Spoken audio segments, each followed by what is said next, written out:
오늘 저와 여러분들 주시는 하나님의 말씀입니다. 우리 제목 함께 같이 있습니다. 제목입니다. 시작. 더불어 화평과 거룩함을 따르라. 더불어 화평과 거룩함을 따르라라는 제목으로 함께 오늘 말씀을 나누고자 합니다. 여러분 그런 우화가 있더라고요. 톨스토이란 분이 기록한 게 우화인데 소와 사자가 사랑에 빠졌다라는 이야기입니다. 소와 사자가 별로 안 어울리죠. 소와 사자가 사랑에 빠집니다. 어느 마을에 옛날에 소와 사자가 살고 있었다고 합니다. 근데 이 소와 사자가 둘이 첫눈에 반해가지고 결혼에 성공하게 됩니다. 소와 사자랑 결혼을 했다라는 거예요. 둘이 너무 사랑했습니다. 늘 자신보다 상대방을 더 생각하는 그런 아주 좋은 부부의 관계를 맺고 살고 있습니다. 소는 사자를 위해서 맛있는 풀을 뜯어가지고 식탁에 차렸대요. 소에게는 맛있는 풀이죠. 근데 사자에게는 맛있을까? 사자는 풀이 싫었습니다. 사자는 풀을 먹는 동물이 아니잖아요. 사자는 육식 동물입니다. 소는 초식 동물이죠. 사자는 풀이 싫었지만 소의 정성을 생각해서 사랑하니까 꾹 참고 그 풀을 먹었다라는 거예요. 또 사자는 반대로 사랑하는 소를 생각하면서 맛있는 고기를 대접합니다. 평생 풀만 먹고 자랐던 소입니다. 고기를 먹을 수가 있겠습니까? 근데 이 소가 또 사자의 정성을 생각하는 거예요. 사랑하는 상대방이잖아요. 그러니까 이 소가 사자의 정성을 생각해서 또 고기를 먹습니다. 근데 여러분 이게 한두 번이죠. 이제 결혼해서 이제 부부가 되면 평생을 이제 같이 살고 또 같이 밥을 먹어야 되는 거 아니겠어요? 참는 것도 한계가 있게 됩니다. 이런 일이 반복되니까 점점 어떻게 됩니까? 처음에 한두 번은 그냥 참고 잘 먹었는데 조금 지나니까 이제 이 사자와 소가 싸우는 일이 점점 잦아집니다. 결국에 나중에 이 소와 사자가 헤어지게 됐다라는 거예요. 그래서 헤어지면서 서로 한 말이 있습니다. 어떤 말을 했냐면 소는 사자에게, 사자는 소에게 이런 말을 했다고 그래요. 난 당신에게 최선을 다했어. 난 당신에게 최선을 다했어. 맞죠, 여러분? 소는 사자에게 최선을 다했어요. 사자는 소에게 최선을 다했다라는 거예요. 실제로 둘은 서로 정말 아끼고 사랑했습니다. 그런데 여러분 문제가 뭐예요? 서로의 다른 점을 이해하지 못했다라는 거예요. 결국 그것이 끝내 불행의 원인이 됩니다. 결국 헤어지게 됐다라는 겁니다. 소는 소의 눈으로 상대방을 봤고 세상을 보게 됩니다. 사자는 자신은 사자의 눈으로 상대방을 보고 세상을 보게 됩니다. 서로 각자의 자기의 기준이 있습니다. 그 기준에 최선을 다했던 것입니다. 그러니까 여러분 어떻습니까? 몸은 함께 살지만 마음은 사실은 마음도 서로 사랑했지만 서로 생각하는 관점이 달랐고 그 달랐던 관점을 서로 이해하지 못하니까 서로에게 상처가 되었다라는 겁니다. 이게 우화잖아요. 뭐 실제 있을 수 있는 일은 아니니까요. 근데 사실 이 이야기를 저도 이렇게 쭉 보면서 참 우리에게 주는 참 교훈이 참 큰 것 같습니다. 우리 살아가면서요. 사람과 사람과의 관계에서도 마찬가지고 하나님과 우리의 관계에서도 내 관점에서 내 기준에서 바라볼 때가 참 많습니다. 인간관계에서도 그런 때가 많지요. 또 하나님과 저와의 관계, 하나님과 여러분과의 관계에서도 마찬가지입니다. 내 관점에서 하나님을 바라보는 거죠. 그러니 여러분 우리가 상대방을 존중하고 상대방의 이야기를 듣고 이해한다는 것은 상대방의 관점에서 바라보고 생각하고 또 상대방의 관점에서 일을 우리가 머릿속에 생각해야 될 텐데 그렇지 못하고 살아갈 때가 참 많다라는 겁니다. 서로의 차이점을 인정하지 못하는 거예요. 그러다 보니까 거기 다툼이 있고 문제가 생기게 됩니다. 그건 인간관계나 하나님과 우리 관계나 마찬가지죠. 물론 하나님께서는요. 인간과의 관계가 아니다 보니까 하나님은 완전하신 하나님이고 하나님께서는 우리를 사랑하시고 우리에게 가장 좋은 것을 주시는 분이에요. 인간이라는 저와 여러분들의 관계는 부족하잖아요. 또 완전한 존재가 아니다 보니까 서로에게 상처를 주고 아픔을 줄 수가 있습니다. 말로 행동으로 때로는 그렇게 할 수 있죠. 그러나 하나님은 우리를 사랑하시는데 그 하나님의 사랑은 완전한 사랑입니다. 하나님께서 우리를 상처 주시지 않습니다. 하나님께서 우리를 아프게 하지 않는다라는 거예요. 하나님은 우리를 죽기까지 사랑하시는 분이고 우리에게 모든 것을 내어주신 분이 하나님이십니다. 그러나 반대로 우리 입장, 내 입장에서는 이 상황이 달라집니다. 하나님을 하나님으로 봐야 될 우리가 하나님을 그냥 우리가 인간관계 하듯이 여타 다른 어떤 사람인 것처럼 우리가 하나님을 그렇게 대할 때가 있다라는 거죠. 결국 여러분 거기에서 문제가 생겨나게 되는 것이고 하나님을 하나님으로 인정하지 않을 때에 그것이 사실은 죄고요. 하나님을 하나님을 인정하지 않는다면 결국 하나님의 말씀을 따라 살 수가 없다라는 겁니다. 내 생각대로 그렇게 내가 보여지는 내 시각대로 우리는 보게 된다라는 거죠.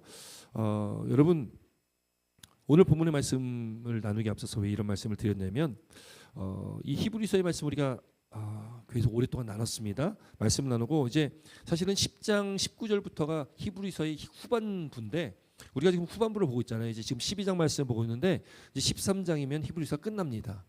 그래서 우리가 보고 있는 이 본문의 말씀의 내용은 어떤 내용이냐면 신앙적인 어떤 권면, 우리가 실생활에 우리가 신앙생활을 할 때 하나님 믿고 살아가는 저와 여러분들에게 그런 신앙적인 권면을 우리에게 하고 있습니다.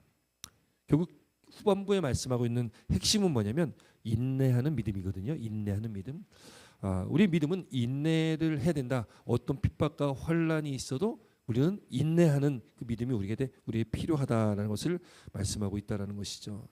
왜냐하면 그 당시에 상황이 그랬잖아요. 우리가 계속 말씀 나눴지만 히브리서가 기록됐던 그때 로마로부터의 핍박과 환란이 있었고 또 유대인들에게 유대교를 믿는 유대인들에게 또 핍박을 받게 되어지는 또 여러 또 이단 사상들도 초대교회에 또 많이 있었습니다. 그러니까 내적으로나 외적으로나 참 신앙생활하기 힘들었던 때가 초대교회입니다. 그러다 보니까 그 당시 이제 예수를 믿는 믿음을 저버리는 배교하는 일이 자꾸 일어나게 되었다라는 거죠. 그래서 쓰여진 게 이제 히브리서의 말씀이다라고 우리가 계속 나눴습니다. 오늘 본문에 12장 14절로 17절까지 말씀에는 우리에게 어떤 말씀을 하고 있냐면 14절에 말씀하고 있는 것이 사실은 핵심이겠죠. 우리 14절 말씀 함께 있습니다. 14절입니다. 함께 있습니다. 시작. 모든 사람과 더불어 화평과 거룩함을 따르라. 이것이 없이는 아무도 주를 보지 못하리라. 아멘. 화평함과 거룩함을 따르라. 결국 화평함과 거룩함을 가지고 살라는 것을 우리에게 말씀하고 있어요. 여러분이 화평함이라는 단어, 이 화평함에 해당되는 이 모든 단어 앞에 보면 모든 사람과 더불어 함께 이렇게 돼 있잖아요. 모든 사람과 함께 화평해야 된다는 것을 말씀하고 있다는 겁니다.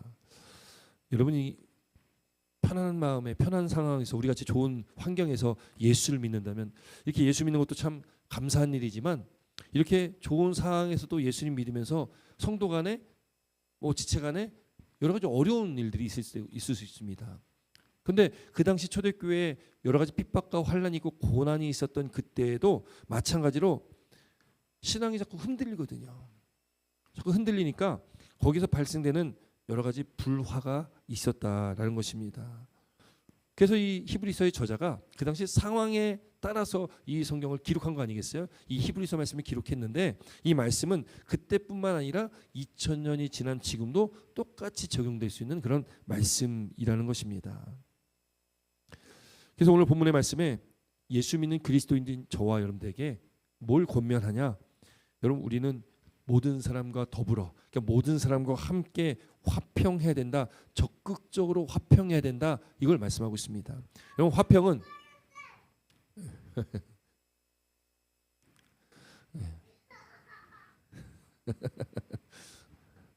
예. 이 화평이라는 건 샬롬이잖아요. 샬롬. 샬롬이 이제 히브리서의 샬롬이 이제 평화, 평안, 샬롬인데 모든 사람과 더불어 화평해야 된다. 어려운 겁니다. 참 어렵습니다. 그렇죠? 지금도 고요함 가운데 아이들이 뛰어들어오니까 그 고요함이 깨지잖아요.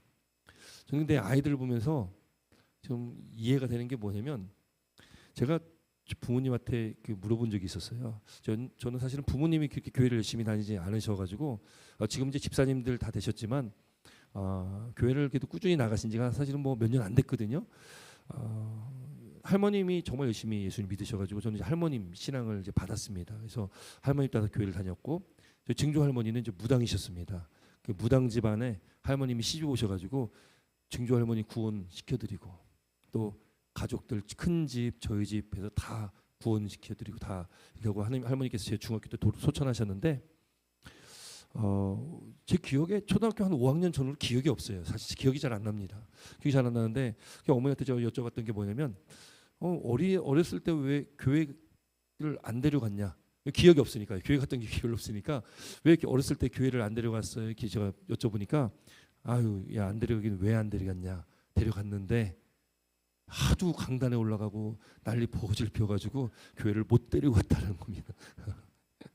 저는 기억이 안 나니까요. 근데 제 어린 시절이 참 개구졌다라는 거죠.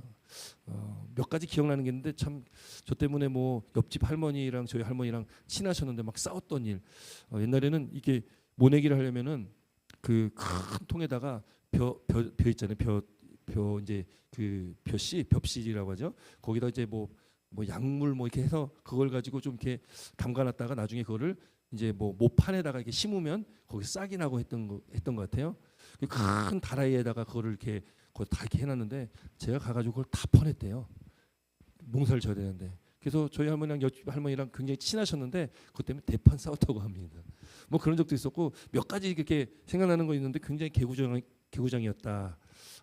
그래서 아이들 막 이렇게 뛰어다니고 막 이런 거 보면 그냥 제 어린 시절 저랬겠구나 이런 생각이 드니까 뭐 그냥 뭐 귀엽고 예쁘기만 한 것 같아요.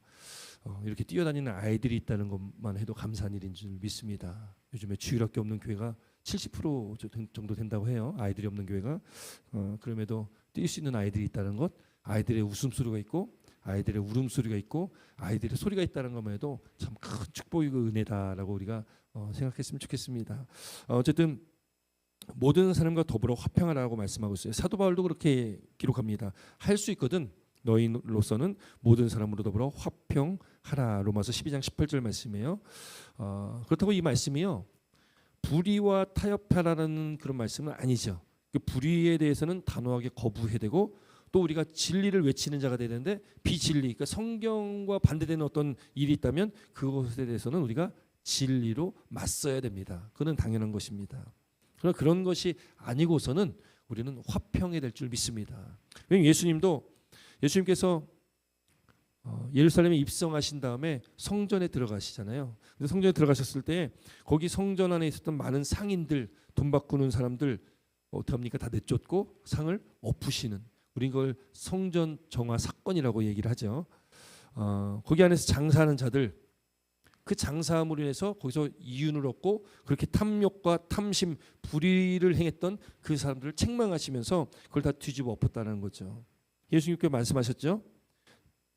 성전은 기도하는 집이다. 만민이 기도하는 곳이다. 거기를 강도의 소굴로 만들었다라는 거예요. 그러니까 예수님께서도 거룩한 분노를 나타내셨다라는 겁니다. 그러니까 이런 것에는 우리가 분노를 해야 되는 게 맞죠. 그건 거룩한 분노이니까요. 그러나 그런 진리에 입각한 문제 아니고서는 모든 사람과 더불어 화평해라. 사도 바울이 할 수 있거든. 그게 쉽다고 얘기하는 것이 아니라는 겁니다. 어렵습니다. 어렵죠. 나에게 상처를 입주고 내가 용납할 수 없는 그런 일들을 겪을 때 어떻게 화평을 누릴 수가 있겠습니까? 그러나 성경은 그럼에도 화평해라라고 말씀하는 것이 바로 성경입니다. 모든 사람과 더불어 화평해야 되고 또 하나 말씀하는 것이 거룩함이죠. 거룩함. 이 거룩함은 뭐예요? 거룩이란 뜻은 구별되다라는 의미를 갖고 있는데 여기에 거룩함으로 번역된 이 원문의 의미는 이 도덕적인 더러움, 그러니까 도덕적인 더러움에서 벗어나서 점차 거룩하게 되어지는 성화. 그러니까 우리가 감리교에서 감리교 교리 중에 성화의 교리가 있거든요. 그러니까 거룩하게 되어져 가는 것, 그걸 성화라고 이야기를 합니다. 여기 거룩함이라는 단어는 그 성화의 과정을 나타내는 그런 단어를 쓰고 있습니다. 그러니까 우리는 성도들과 더불어 함께 평화를 누리고 또 우리는 거룩함으로 나아가야 된다. 이것을 말씀하고 있습니다. 그러면서 14절에 뭘 말씀하고 있냐면 뒤에 부분 보니까 이것이 없이는 아무도 주를 보지 못한다 이렇게 기록하고 있어요. 여기 여러분 화평이라는 것은 성도의 관계의 화평을 말하고 있는 겁니다. 물론 하나님과 우리와의 관계에서 화목도 있겠지만 이 말씀이 화평은 성도 간의 관계에서의 화평을 말하고 있다면 이 거룩함이라는 것은 하나님과의 관계에서의 거룩함을 말하고 있습니다. 그래서 여기 이것이 없이는 해서 이것은 앞에 두 단어 화평함과 거룩함이 나오지만 이 문법적인 의미로 이 화평함과 거룩함을 두 개를 다 받아서 이것이 없이는이라고 하는 것이 아니라 이것에는 거룩함만 속하게 되어 있습니다. 문법적으로 그렇습니다. 그래서 사람과 더불어 화평하고 하나님 앞에 거룩함으로 나아가야 된다는 것을 말씀하고 있는 거죠. 이것이 없이는 거룩함이 없이는 아무도 주를 보지 못한다. 주를 보지 못한다는 게 뭘까요? 주를 보지 못한다. 결국 여러분 주를 본다는 것은 궁극적으로요 하나님께 나아가는 것이고 하나님께서 우리에게 열어주신 그 천국에 들어가는 게 궁극적인 거죠. 그 주를 본다라는 의미가 거룩함이 없이 곧 우리가 성화하지 못한다면 거룩함으로 나아가지 못한다면 우리는 하나님을 깊이 경험할 수가 없습니다. 하나님을 만날 수도 없는 거죠. 하나님을 눈으로는 볼 수 없습니다. 왜? 하나님은 영이시기 때문에. 모세가 하나님을 보기를 원했습니다. 하나님의 영광을 보기를 원했어요. 근데 죄인인 인간이 하나님을 보면 죽거든요. 모세가 하나님을 보기 원했는데 하나님께서 모세가 그 마음이 있는 걸 알고 또 모세가 그렇게 말하니까 하나님 어떻게 합니까? 한 바위에 숨기시고 하나님께서 보여주신 것은 하나님의 지나가시는 모습, 뒷모습을 보여주시는 거예요. 우리는 하나님을 볼 수가 없습니다. 하나님은 영이시기 때문에 그렇습니다. 그런데 하나님은 우리 안에 성령이 내주하심 가운데 하나님이 내 안에 거하시는 영이 되신 거죠. 우리와 함께 하십니다. 근데 우리가 거룩하지 못한다면 거룩하지 않다면 여러분 우리가 거룩하신 하나님과 함께 있을 수가 없는 거죠. 하나님은 거룩하신 분이기 때문에 그 거룩하신 하나님과 우리는 같이 있을 수가 없는 존재입니다. 그래서 우리가 교회 와서 우리가 회개를 하는 것, 회개 기도를 드리는 것은 이거는 해도 그만 안 해도 그만이 아닙니다. 예배하는 예배자는 반드시 회개를 해야 되는 거죠. 왜냐하면 회개가 뭐예요? 우리의 죄를 용서받고 우리 죄를 씻는. 그래서 우리가 거룩함을 하나님께 나아가기 위해서는 우리 죄를 용서를 받아야 되는 거고 씻어야 되는 거죠. 이미 예수님께서는 우리 죄를 다 용서하셨지만 우리가 늘 짓는 죄를 또 우리는 회개함으로 나아가야 됩니다. 그렇게 우리가 거룩함으로 나아가는 과정, 그것이 성화의 과정이라는 것입니다. 이것이 없이는, 그 과정이 없으면, 그 거룩함으로 나아가지 않는다면 우리는 주를 보지 못한다 이렇게 말씀하고 있습니다. 그래서 NIV 영어 성경에도 이런 의미로 기록되어 있습니다. 거룩함이 없이는 아무도 하나님을 보지 못할 것이다. 거룩함이 없이는 아무도 하나님을 보지 못할 것이다. 그래서 여러분 십자가는 크로스잖아요. 이 크로스는 뭐예요? 옆으로 수평하고 아래 위로 수직이고, 옆으로 수평한 것이 뭐라고 얘기합니까? 이건 이웃 사람과의 관계를 말한다면, 위에서 아래로 수직인 것은 이건 하나님과 우리와의 관계. 그래서 이게 십자가 이 크로스 됐다라고 흔히 또 얘기를 하지 않습니까? 하나님을 사랑하고 이웃을 사랑하는 것. 하나님 앞에 우리가 거룩함으로 나아가야 되고 이웃과의 평안이 있어야 된다라는 것을 말씀하고 있습니다.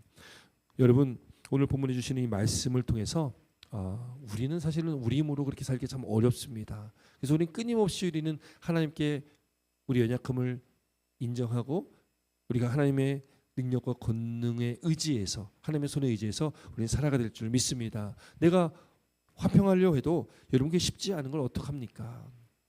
그럴 때 우리는 더 하나님 앞에 나아가야 될 줄 믿습니다. 더 하나님께 기도해야 될 줄 믿습니다. 또 거룩함으로 나아가야 되는 것, 거룩함으로 나아가기 위해서도 기도하지 않고선 거룩함으로 나아갈 수가 없습니다. 여러분 우리가 날마다 그렇게 하나님 앞에 나아가며 또 주님과 함께 동행하며 또 우리가 날마다 기도하는 삶으로 저 여러분들이 그 은혜를 누리며 살아가는 복된 삶이 되시길 주의 이름으로 축원드립니다. 그럴 때에 거룩함으로 나아갈 때에 우리는 주를 보고 주님과 함께 동행하는, 하나님을 깊이 경험하는 삶을 살아갈 수 있게 된다. 이것을 말씀하고 있다라는 것이죠.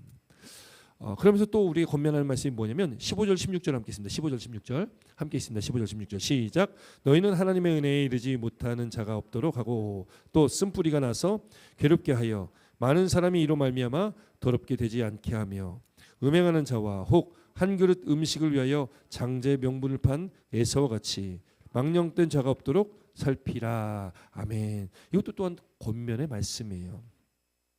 우리 개역 개정 성경을 보고 있는데 이 직전의 성경은 개역 한글이거든요. 개역 한글 성경에는 어떻게 번역됐냐면 너희는 돌아보아 이렇게 되어 있습니다. 여기는 15절 말씀 보면 너희는 하고 그 단어가 빠졌죠. 너희는 돌아보아.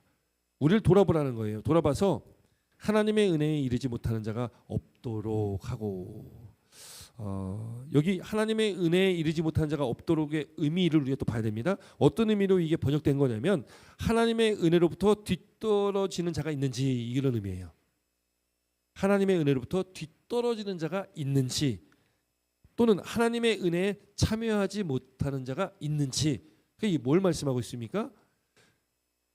서로 우리 성도들 간에 우리 지체 간에 서로 돌아보라는 겁니다. 돌아봐서 누군가가 지금 하나님의 은혜로부터 뒤떨어지고 있는 그런 분이 있다면 권면하고 다시금 이끌어서 하나님의 은혜 자리로 나아갈 수 있도록 또 그 은혜에 참여할 수 있도록 도와줘야 된다는 것을 우리가 말씀하고 있는 것입니다. 하나님의 은혜는 무엇입니까? 하나님의 은혜는 곧 그건 구원의 은혜입니다. 그 구원의 은혜예요. 구원에 이르지 못하는 어떤 영적인 퇴보, 영적으로 퇴보되는 것, 결국 그 끝은 교회를 떠나는 일이 되게 됩니다. 물론 그것이 우리의 힘과 능력으로 안 될 수 있어요. 그러나 서로 돌보라는 겁니다. 우리 14절 말씀처럼 모든 사람과 더불어 화평함으로 서로를 돌보고 누군가가 하나님의 은혜에서 뒤떨어지는 또 어떤 지체가 있다면 그를 위해서 기도하고 그를 더 하나님의 은혜로 이끌 수 있는 그런 성숙된 성도가 우리가 다 돼야 된다라는 것을 말씀하고 있는 거죠. 그러면 여러분 우리는 예수 믿는 저와 여러분들은 우리 자신뿐만 아니라 다른 분들 우리 주변에 있는 지체들 성도들 그분들의 영적 상태까지 살펴야 되는 거예요. 근데 내가 그렇게 바로 서지 못하면 어떻게 살피겠습니까? 여러분 우리가 나 스스로가 먼저 영적으로 좀 바로 서야지 다른 지체들도 살필 수가 있는 거지 내가 바로 서지 못하고 또 어떻게 서겠습니까? 그래서 우리는 성령 안에서 늘 우리가 우리의 자신을 돌아보고 또 우리 자신을 돌아보면서 나만 돌아보는 것이 아니라 주변도 함께 돌아보는 겁니다. 우리 지체들 또 성도들 함께 돌아봐서 나만 구원받는 것도 아니고 나만 은혜 자리에 있는 것도 아니고 우리가 함께 다 구원의 자리에 은혜 자리에 함께 있을 수 있도록 우리가 서로 살피고 권면하고 서로 그렇게 우리가 아끼고 사랑해야 된다는 것을 또 말씀하고 있다라는 거예요. 여기 15절 말씀 보니까 이렇게 또 기록합니다. 또 쓴 뿌리가 나서 괴롭게 하여 많은 사람이 이로 말미암아 더럽게 되지 않게 하며 여기 쓴 뿌리라는 것이 나옵니다. 쓴 뿌리 이거는 이제 원어가 그렇습니다. 독한 뿌리 독이 있는 독한 뿌리를 말하고 있어요. 결국 여러분이 독하고 쓴 뿌리가 결국 주변 사람에게 뭔가 해를 끼치게 됩니다. 근데 여러분이 쓴 뿌리에 대해서 신명기 28장 18절에 보면 이렇게 말씀을 하고 있어요. 제가 한번 읽어드릴게요. 신명기 29장 18절 말씀인데 너희 중에 남자나 여자나 가족이나 집하나 오늘 그 마음이 우리 하나님 여호와를 떠나서 그 모든 민족의 신들에게 가서 섬길까 염려하며 독초와 쑥의 뿌리가 너희 중에 생겨서 이렇게 기록하는데 독초와 쑥의 뿌리가 너희 중에 생겼다라고 표현하고 있어요. 독초와 쑥의 뿌리가 생겼다. 이게 뭘 의미하고 있냐면 그 모든 문맥을 쭉 보면 이게 사실은 우상 숭배에 관한 말씀이거든요. 그 당시 우상에게 절하고 하나님을 떠난 자들 그렇게 여호와를 떠나 그 모든 민족의 신들에게 가서 섬기는 자들 결국 이스라엘 공동체 안에요 우상 숭배자들이 섞여 있었다라는 거예요. 그 신앙의 공동체 안에 우상 숭배하는 자들이 섞여 있다 보니까 여러분 어떻게 되겠습니까? 오염이 되게 되는 겁니다. 이 말씀이 구약의 신명기 말씀이 오늘 히브리서의 말씀 초대교회 그 상황에 이 말씀이 적용되는 이유는 초대교회 당시도 그 교회 안에 성도들 가운데 신앙을 버리고 유대교로 돌아가려고 하는 사람들 그 사람들이 있었다고 했지 않습니까? 근데 그렇게 배교하려고 하는 사람들이 자기만 배교하는 게 아니라 주변에 영향을 미치거든요. 그럼 교회에 불만이 있거나 교회에 뭔가 마음에 안 들어가지고 교회를 나가시는 분들이 계실 겁니다. 근데 그런 분들이 나가시면서 혼자 나가지를 않습니다. 항상 또 친했던 주변에 있는 사람들에게 또 그런 얘기들을 하면서 서로 또 공감을 하면서 서로 흔들어 놓는 거예요. 그래서 교회가 이렇게 갈라지고 막 할 때 보면은 결국 한 사람 뭐 한두 사람의 문제가 그 여러 사람의 문제가 돼 버려 가지고 교회가 갈라지고 깨지게 되는 경우가 참 많이 있다라는 것이죠. 예수님께서 이 누룩에 대해서 말씀을 하시잖아요. 누룩은 뭐예요? 이 떡 반죽을 부풀게 하는 것이 누룩인데 그 누룩이 뭐 양이 많아야지 부푸는 것이 아니라 조금만 있어도 그 누룩이 그 반죽을 부풀어뜨린다는 겁니다. 그렇게 온 덩어리에 퍼지는 누룩처럼 주위 사람들을 신앙에서 떠나도록 선동하는 일들이 초대교회에 있었다라는 거예요. 오늘날도 마찬가지죠. 오늘날도 그런 일들이 많이 일어나고 있다라는 겁니다. 그것이 바로 이 쓴 뿌리에 해당하는 그 의미를 가지고 있는 거죠. 그러면 여러분 우리가 오늘 이 시대를 살아가면서 우리도 경계해야 될 것이 바로 이런 쓴 뿌리들입니다.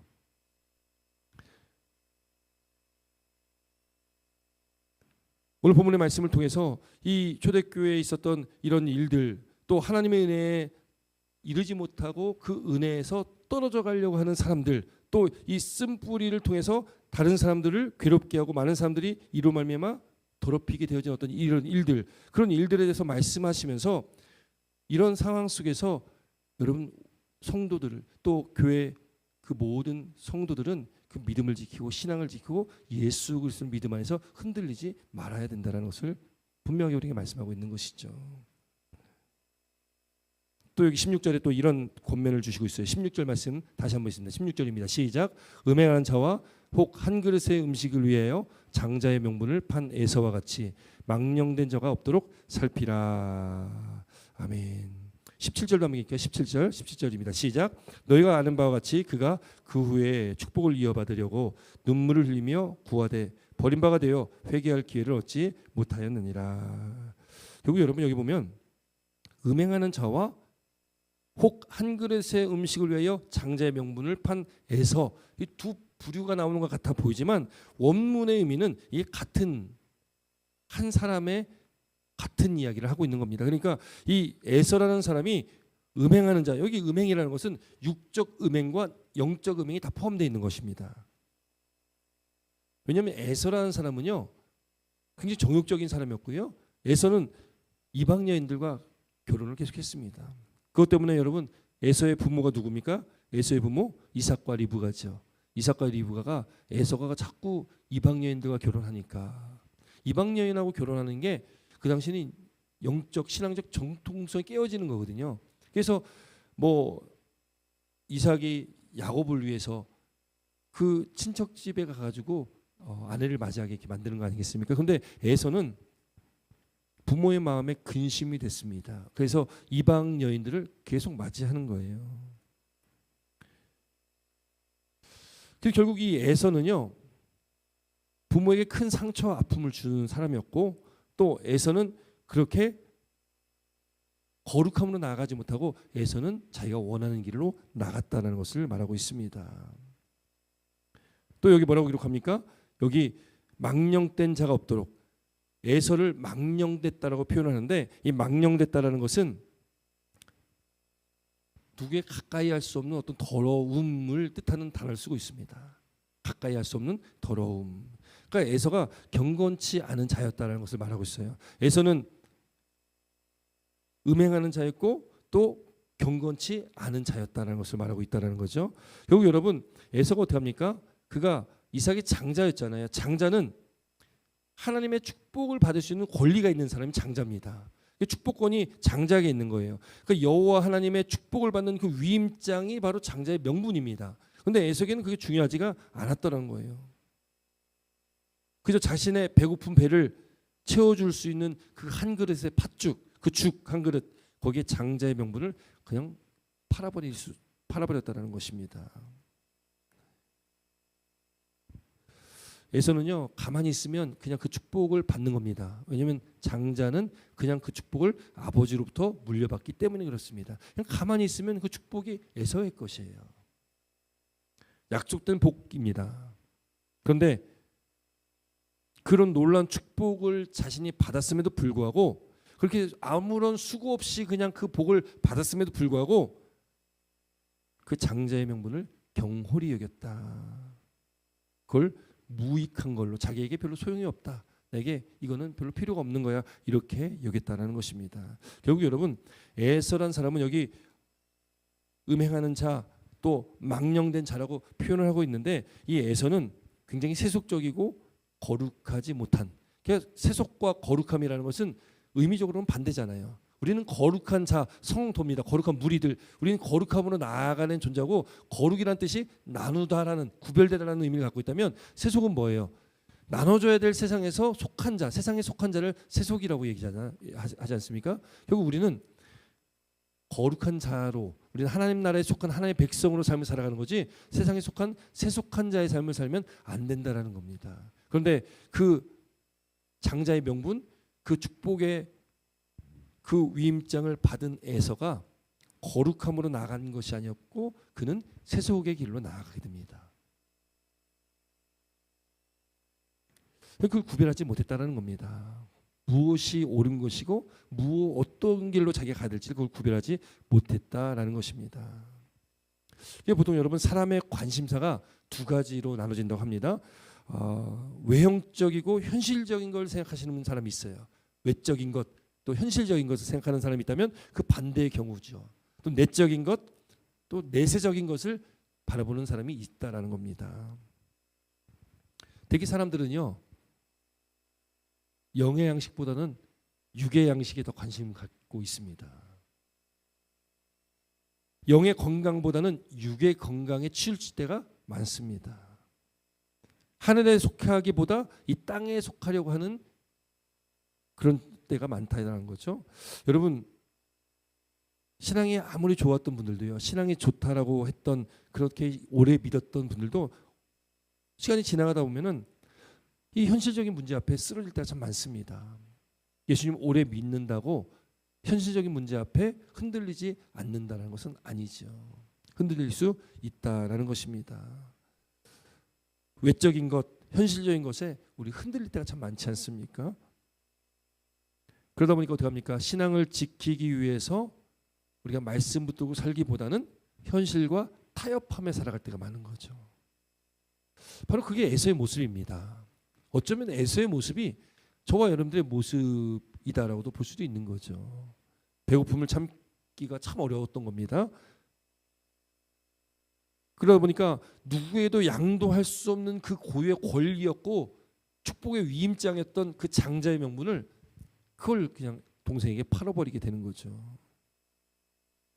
배고픔의 현실의 고통이죠. 그 배고픔의 현실의 고통을 그를 이겨낼 수가 없었고 그로 인해 가지고 배고픔을 해결해 줄 수 있는 현실의 고통을 해결해 줄 수 있는 장자의 명분, 장자권이 나에게는 지금 무익하다, 소용이 없다. 이거 있어야 내 현실적인 배고픔을 채울 수가 없다. 나에게 지금 필요한 것은 동생 야곱이 갖고 있는 뭐예요? 죽 한 그릇입니다. 우리에게도 하나님께서 하나님의 자녀의 권세를 주셨고 하나님의 백성으로 천국 백성으로 저와 여러분들 불러주셨습니다. 근데 우리가 현실을 바라보면서 우리가 처한 상황 속에 여러분 우리는 하나님의 그 말씀과 그 은혜를 바라보고 그 권리를 붙들고 있는 것이 아니라 에서처럼 현실적인 배고픔 때문에 나에게 지금 필요한 것, 내가 지금 빨리 가져야 할 것들, 내 배고픔을 해결해 줄 수 있는 그 어떤 것들을 우리는 추구하고 살아가고 있지는 않나를 바라봐야 된다는 것이죠. 그 장자권을 에서는 그렇게 무익하게 생각했다라는 겁니다.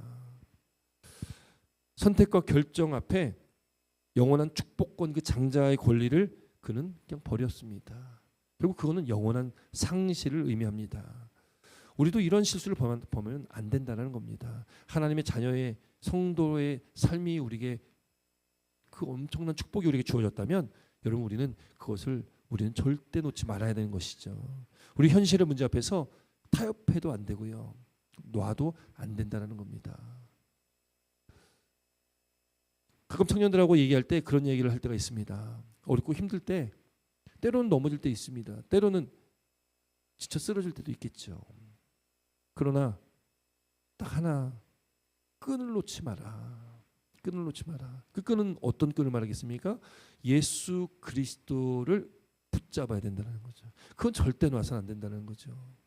쓰러지고 넘어질 때 있고, 실패하고 좌절할 때도 있고, 낙심하고 절망할 때도 있고, 두려움에 가득 찰 때도 있겠지만 예수님을 붙들고 예수님 그 한 분은 절대 놓지 말아야 된다. 히브리서 전체의 맥락의 말씀이 그 요지가 그것입니다. 어떤 상황 속에서도 예수 그리스도는 우리가 믿어야 되고 그분 한 분은 반드시 붙들고 그분을 바라봐야 된다는 것을, 그렇게 믿음 안에 인내해야 된다는 것은 예수님을 붙들고 인내해야 된다는 것을 말씀하고 있다라는 것이죠. 결국 에서는 어떻게 됩니까? 17절 말씀 보니까 그 후에 축복을 이어받으려고 눈물을 흘리며 구하되 버림바가 되어 회개할 기회를 얻지 못하였다라고 기록합니다. 에서 자신에게 불신앙, 또 망령됨, 또 내적으로 외적으로 음행함, 이런 것들 통해서 그는 하나님께로 돌이킬 수 있는 가능성조차 그에게는 없었던 모양입니다. 그냥 세속적이고 정욕적이고 그 세상에 속한 자로서 그는 그렇게 살아가게 됐다는 거죠. 결국 여러분, 에서의 자손들이 어떤 족속이 됩니까? 우리가 아는 에돔 족속이 되는 거죠. 에돔 족속. 그 에돔 족속은 어떤 족속이에요? 그 에돔 족속이 하나님의 심판을 받아서 바벨론에 의해서 멸망당하거든요. 그들은 교만했고, 에돔과 유다는 형제잖아요. 형제. 에돔은 에서의 자손들이고 유다는 야곱의 자손들이니까 형제거든요. 근데 유다에 대해 악행을 저지릅니다.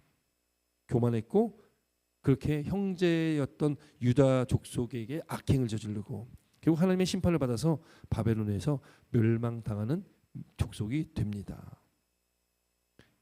결국 에서는 육신의 탐욕, 욕망을 쫓는 삶이었다라는 거죠. 그러다 보니까 개인의 삶에서 자신도 그 거룩함으로 나아가지 못했지만 결국 그의 자손들, 그 에돔 족속까지도 결국 역사 속에 지워지는 그런 결론을 맞이하게 됩니다.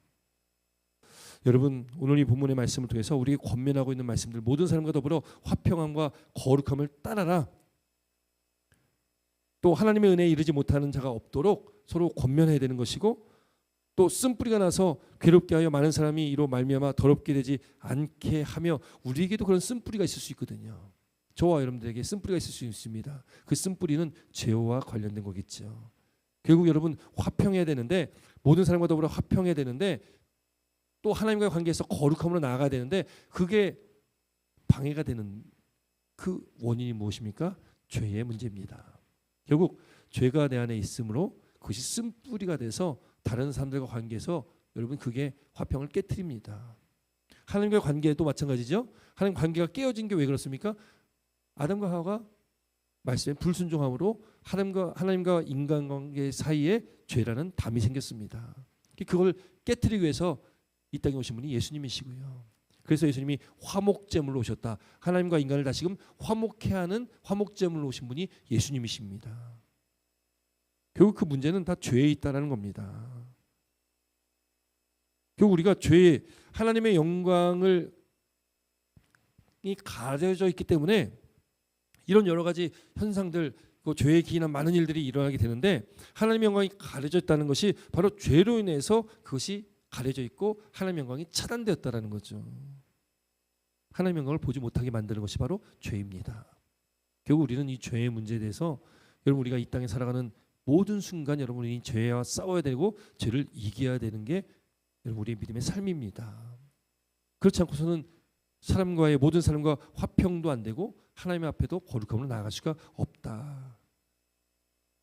결국 아무도 주를 보지 못한다는 그런 심판의 말씀이 저와 여러분들의 말씀이 될 수도 있습니다. 그러면 여러분, 하나님의 영광을 보지 못하게 하는 죄의 문제, 죄의 가림막이 있다면 뚫어야 됩니다. 어떻게 뚫습니까? 회개함으로. 날마다 우리가 회개의 삶을 살아가야 된다는 것이죠. 여러분, 우리가 매 순간 죄에서 돌이키고 우리 힘으로 할 수가 없기 때문에 성령의 역사를 구하는 기도를 해야 되고, 우리가 결단하며 우리는 나아가야 될 줄 믿습니다. 그럼 새가요, 알을 깨고 나오지 않으면 세상에 나올 수가 없습니다. 그렇죠? 새가 알을 깨야지 세상에 나올 수가 있는 것처럼 여러분 우리가 이 세속화된 우리의 생각들, 죄에 물든 우리 가치관들, 사고 방식들을 여러분 깨트려야 되는데 그게 우리 힘으로 잘 안 돼요. 그래서 오늘도 우리는 성령의 역사를 구해야 됩니다. 성령의 능력에 힘입어서 하나님 나는 할 수 없습니다. 난 참 연약한 존재고 늘 죄에 쓰러질 수밖에 없는 존재입니다. 하나님 나의 부족함을 연약함을 용서해 주시고 오늘도 긍휼과 자비로 함께 하시며 주의 손을 우리를 붙잡아 주시고 성령의 역사로 함께 하셔서 죄를 이기게 하여 주시옵소서. 오늘도 여러분 우리가 회개하며 자복하며 나아간 저와 여러분들 그렇게 우리가 하나님을 의지하며 나아갈 때 그것이 바로 하나님 편에 서는 것이고요. 하나님의 영광을 가리고 있었던 죄의 가림막을 뚫어버리고 없애는 것이고요.